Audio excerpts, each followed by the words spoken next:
Chapter 6. Cmmdr Jck. In there stepped a stately raven of the saintly days of yore. Poe. When I awoke, John was by my side. His face had a puzzled and somewhat anxious look. "Hi, me much glad to see Captain Fred wake up all right." "Really," said I, "it seemed to me I had a good long nap." "Indeed you have, Captain.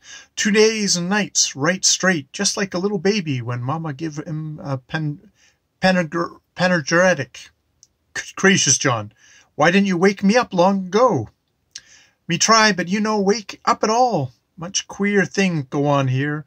When red-faced gentlemen make you go sleep, little blind man come in. Much funny-looking fellow, a blue face like indigo, hair white like old doctor. He sat by your side, hold your hand. He sound asleep too, talk with you, and you talk with him all the time. Oh, it was right funny, make me laugh. Seems to me he learned how to talk English. Much queer way for to learn, anyhow."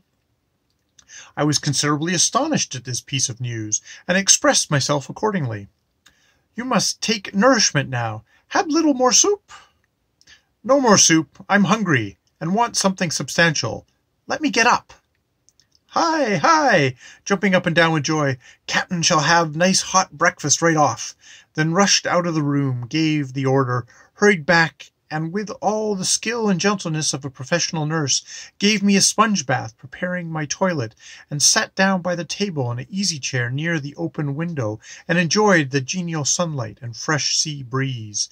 2 boys of red complexion, attired as waiters, entered with well-laden salvers, and laid the cloth. The service and the means were unique. The dishes, platters, cups, etc., were composed of some brilliant metal and fine porcelain, tastefully decorated with pictures of birds, fruits, flowers, etc. The knives and forks and spoons were of highly polished red, blue, and yellow-colored metals, wholly unknown to me. The food consisted of hot rolls and crisp cakes prepared for some peculiar kind of flour, a vegetable resembling the yam, little fishes baked and broiled, a singular variety of preserved fruit with other appetizing viands, a fine flavoring beverage resembling Ceylon tea, served from a richly carved breakfast urn, a pitcher of fresh milk, with several peculiarly flavored condiments and spices. But there was no meat, game, nor fowl of any sort on the table. "Splendid breakfast, Captain," said John, with a look of pride. "First-class New York Hotel Cano cannot get up half so good." "Is there no meat market around here?" I asked. "Bless your heart, Captain. This island be one big solid rock, no grass, no trees, nothing but stone houses and people that live in 'em. But here's fresh milk. They must keep a cow." "No cow, no horse, no pig, no chicken, turkey, duck, dog, cat, rat, fly, mosquito round here. Seabirds fly sky. Big whales swim in sea. Oh yes, I'd forgotten we're near the pole. Folks in kitchen getty up. Breakfast, dinner, and supper, much queer style. Have no wood, no coal, no fire." "How is that?" "They put the victuals inside shiny brass box, set little machine a-goin', boil, bake, roast, stew, fry, fricassee, all tip-top style, in 10 minutes. What a wonderful saving of worry and tribulation to an anxious housewife. How do you communicate your orders to the cook and the head waiter?" "Me stir 'em up regular sailor style." "What's that?"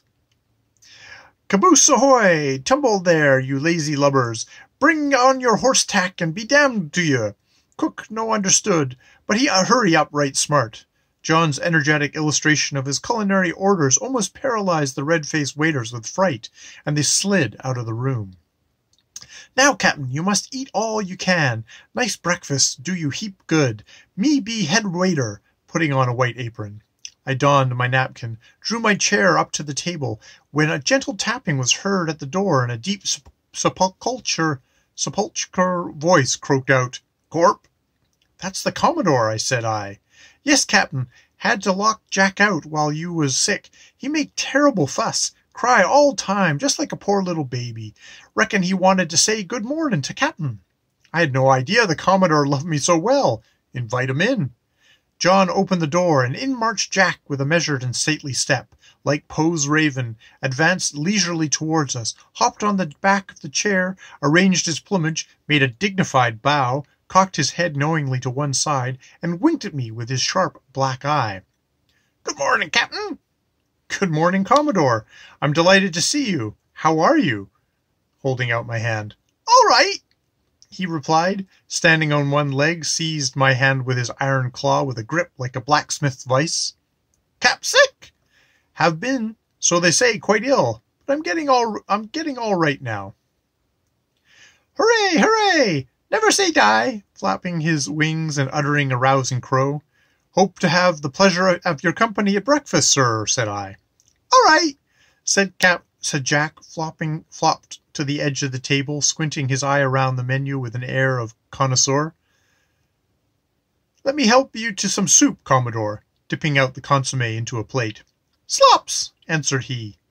"What will you have, sir?" "Rats," with great emphasis. "I regret to say it, but there's none on the bill of fare." "Bless my eye!"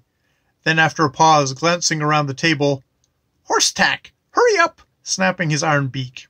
John tied a napkin around the Commodore's neck, filled his plate liberally, and set it before him. Taking his fork in his claw, he carefully selected and appropriated nice titbits, with all the genteel decorum of an extra superfine gourmand, wiping his beak with his napkin and sustaining a lively table talk with his host.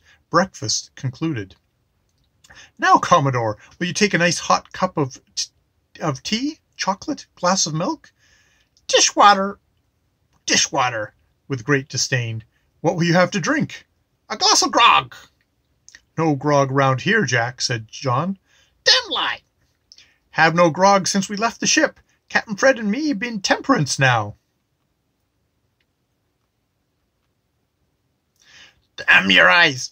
You're a hog. Glass of grog. Hell of a row. Fact damned it tain't. Dishwater. All right. Sting cuss. Devil to pay. Hooray! Rats, rats, rats," screeched Commodore, jumbling up his expletives pell-mell, tearing off his napkin, scattering the dishes right and left, dashed over the table, grabbed up a half-dozen spoons in his claws, and sped out the window. "By jingo, old Commodore gone pawn 'em for drinks," said John. Then, touching a bell, the waiters entered and cleared the cloth. He then opened a closet, and to my great joy drew out my nautical instruments, charts, uniform, firearms, etc., which he had saved from the boat wreck. "Me pick 'em all up when we was blown out in the rock. Shine 'em up little tools the other day. The instruments were in good order." He then brought out my pocket cigar case, which, with many other little articles left on board ship, were parting gifts from my dear sister Madeleine. It was filled with the choicest regalias selected by her own fair hand. My eyes filled with tears as I looked at them. "Take a little smoke, Captain. Do a heap good," said John, striking a match. I lit a cigar and enjoyed the fine flavor. "Where's the doctor?" I asked. "In the next room, with the young blind man." "Say to them I should be happy to see them. Me no talkie, me make motion. Walk in, gentlemen. Captain Frederick much obliged to see you." And then he opened the door.